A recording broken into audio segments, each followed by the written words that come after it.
આ વાર્તાની અંદર આવતા પાત્ર અને ઘટના ફક્ત કાલ્પનિક છે. આ વાર્તા ફક્ત મનોરંજન માટે બનાવવામાં આવેલી છે. તેને કોઈ વ્યક્તિ કે ધર્મ સાથે લાગતું વળગતું નથી. આ વિડીયોમાં તમે ફેસબુક ઉપર જોઈ શકો છો. નીચે લિંક આપેલી છે.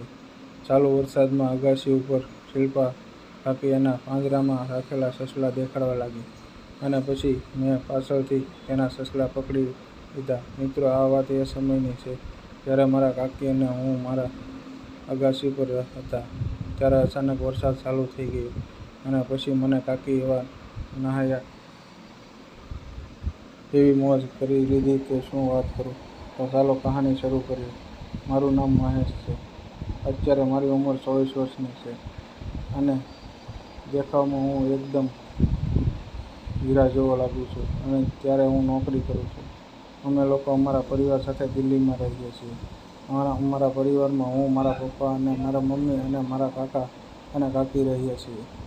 અને મારી કાકીનું નામ શિલ્પા છે અને તેની ઉંમર 35 વર્ષની છે. મારા કાકી પહેલા માળે રહે છે અને અમે ગ્રાઉન્ડ ફ્લોર ઉપર રહીએ છીએ. પછી હવે જો કાકીની વાત કરું તો કાકી દેખાવમાં જોરદાર લાગે છે અને થોડાક જાડા પણ છે. મારા કાકા કામના લીધે વધુ સમય બહાર રહેતા હતા. કાકી મને પહેલેથી જ ગમતા હતા. જ્યારે કાકી કચરા પોતા કરતા હોય ત્યારે હું તેને જોયા કરતો હતો. જોકે કાકીને આ વાતની જાણ હતી એટલે એ પણ મને કંઈ કહેતા ન હતા અને મને એનો આ દર્શન કરાવી દેતા અને આમ જ દિવસો વીતતા હતા. એકવાર અચાનક વાતાવરણ બદલી ગયું અને વરસાદ ચાલુ થઈ ગયો. વરસાદ શરૂ થતાં હું નાહવા માટે અગાશી પર પહોંચ્યો અને ત્યાં પહોંચતાની સાથે જોયું કે કાકી ટેરેસ સાફ કરી રહ્યા હતા. તેણે સુંદર મજાની સાડી પહેરી હતી, પરંતુ વરસાદના કારણે તે ભીંજાઈ ગયા હતા અને આવી હાલતમાં જોઈને મારી અંદર કંઈક થવા લાગ્યું કે કાકીને ઠંડી લાગતી હશે અને મારું મન ઠંડા ઠંડા વરસાદને લીધે ધ્રુજવા લાગ્યું. હવે મારાથી રહેવાયું નહીં એમ ન હતું એટલે હું કાકી પાસે ગયો અને તેને હળવેથી કહ્યું, આજે તમે ખૂબ જ સુંદર દેખાઈ રહ્યા છો.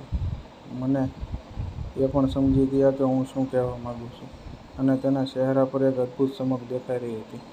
હું એની બાજુ ઊભો રહીને નાહવા લાગ્યો. હવે હું પણ ભીનો થઈ ગયો અને કાકી પણ ભીના હતા. અમે બંને એકબીજાની સામે જોતા હતા. અચાનક કાકીએ મારી સામે જોઈને સ્માઇલ આપી અને તેને કીધું કે તારી હવે ઉંમર થઈ ગઈ લાગે છે. અને તે ધ્રુજી રહેલી મારી આંગળીઓ સામે જોયું એટલે હું સમજી ગયો કે તેના મનમાં શું ચાલે છે. હું એની નજીક આવી ગયો અને તેનો હાથ પકડીને લીધો અને મારી સ્માઇલ સાથે જોતા હતા એટલે મારી આંગળી તેના હાથમાં આપી અને કીધું કે ઠંડીને કારણે ધ્રુજી રહી છે. તમે તેને પકડીને રાખો એટલે મને થોડીક રાહત થાય. તે મારી આંગળી સાથે રમત રમવા લાગ્યા. ત્યારે મિત્રો, વીજળીના કડાકા ફડાકા બોલી રહ્યા હતા અને એનો ડર લાગી રહ્યો. આથી મેં ડરના કારણે કાકીને બંધ કરી લીધી. તેણે મારી આંગળી મોઢામાં મૂકી અને મને માથે હાથ ફેરવવા લાગી અને હું તો સાતમાને આસમાને પહોંચી ગયો. હવે આંખ બંધ કરીને વરસાદની મજા લેવા લાગ્યો. પછી તેના મગજમાં શું આવ્યું કે ત્યાંથી સીડી તરફ ચાલ્યા ગયા. મેં વિચાર્યું કે તક ગુમાવી દીધી છે, પરંતુ તે મારી ગેરસમજ હતી કારણ કે એના રૂમમાં જતા હતા. તેણે મને ત્યાં જ બોલાવી લીધો અને કહ્યું, વરસાદમાં પલળતો અહીંયા વહી આવ કારણ કે તેને ખૂબ જ ઠંડી ચડી ગઈ છે. રૂમની અંદર સગડી છે તો તું તારી ઠંડી ઉડાડી દેજે. અને મેં જતા વેત જ સગડી ઉપર તાપવાનું શરૂ કર્યું. અમે બંને એકસાથે ગરમીની મજા લેવા લાગ્યા.